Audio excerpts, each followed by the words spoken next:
अगर आप भी लेना चाहते हैं देश दुनिया की तमाम जानकारी तो आज ही सब्सक्राइब करें हमारे चैनल को।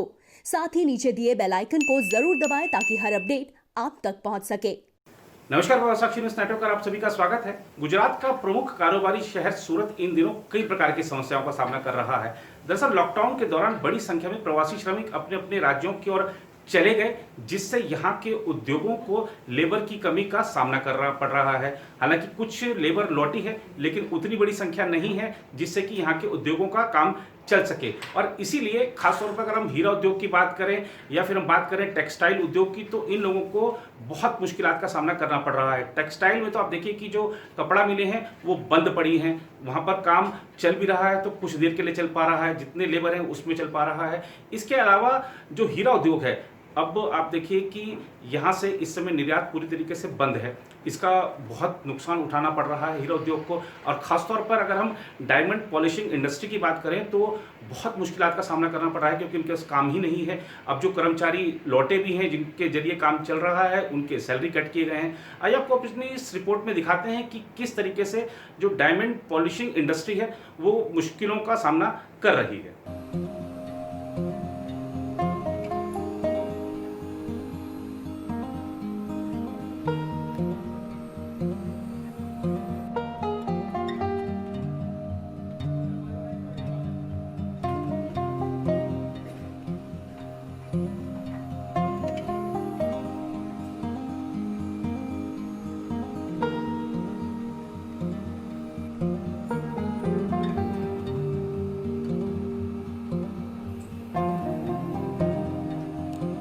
आज की तारीख में लास्ट ईयर के कंपैरिजन में $3000 मिलियन का हमारा एक्सपोर्ट कम हुआ है।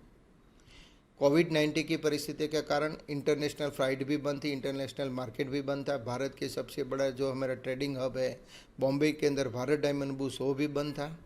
बाहर के विदेश के बायर्स नहीं आ रहे थे, तो सब ऐसा देखे कि 2 महीने तक तो पूरा मार्केट ही लॉकडाउन था।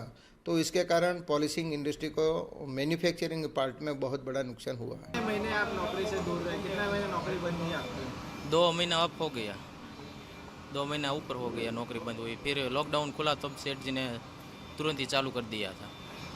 तो लॉकडाउन खुलने के बाद नौकरी लगी, तो पहले कितना काम मिलता था और अभी कितना काम मिलता है? लॉकडाउन के पहले तो सब कुछ रेगुलर ही चल रहा था। लॉकडाउन के बाद सैलरी आधी हो गई है और काम में भी बहुत दिक्कत आने लगी है। तो अभी सैलरी आधी हो गई है, तो आने वाले दिनों में क्या दिक्कत आएगी घर में? आने वाले दिनों में तो मानो ना, वो पैसे की कमी है, राशन पानी चाहिए, भाड़ा चाहिए, वो सब सैलरी आधी हो गई तो उसमें मैनेज करना पड़ेगा ना। अगले महीने से EMI भी स्टार्ट हो जाएगा। हाँ, तो दिक्कत आएगी। वो तो EMI स्टार्ट होगी तब तो ज़्यादा दिक्कत आती है। आधी सैलरी हो गई है, क्या करें। अब आपको सूरत की टेक्सटाइल इंडस्ट्री का आपको हाल दिखाते हैं।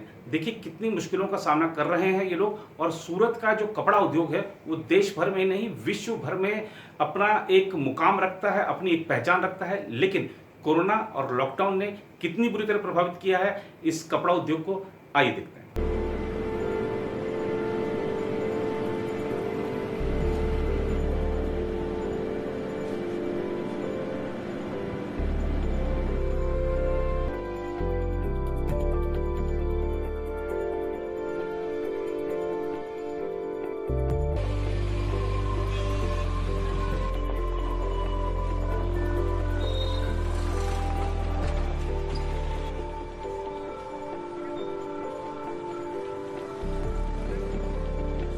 हाल ही में जो सूरत की टेक्सटाइल इंडस्ट्री की जो परिस्थिति है उसमें सबसे बड़ी दिक्कत वर्करों की है।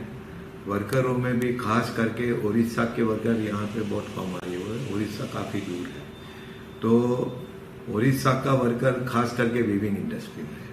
तो वीविंग इंडस्ट्री में से जितना माल बनना चाहिए उतना माल बनता नहीं है, तो एक दिक्कत तो ये है। दूसरा जो प्रोसेसिंग के अंदर जो है दिक्कत, वो प्रोसेसिंग में बिहार के ज़्यादा कारीगर हैं, तो बिहार के कारीगर भी, बिहार की कोई ट्रेन का प्रोग्राम अभी बन नहीं रहा है। और अगर बुलाना है तो बस से आदमी परेशान हो जाता है और बहुत लंबा रूट हो जाता है और थोड़ा थक भी जाता है। तो बेसिकली 2 जगह का, एक बिहार का एक उड़ीसा का आदमी लोग का प्रॉब्लम है। थोड़ा मार्केट में डिमांड निकला हुआ है। जैसे पहले 20-25% माल चलता था, फैक्ट्रियाँ चलती थी, अभी 40-50 के करीब 50% पे अभी प्रोडक्शन कैपेसिटी आया। लेकिन उसमें सबसे बड़ा दिक्कत ग्रे का है और वर्करों का है। वर्करों की वजह से थोड़ा और भी कंडीशन सुधर सकती है, लेकिन वर्करों नहीं होने की वजह से वीविंग और प्रोसेसिंग इंडस्ट्री में माल का प्रोडक्शन निकालना थोड़ा डिफिकल्ट है।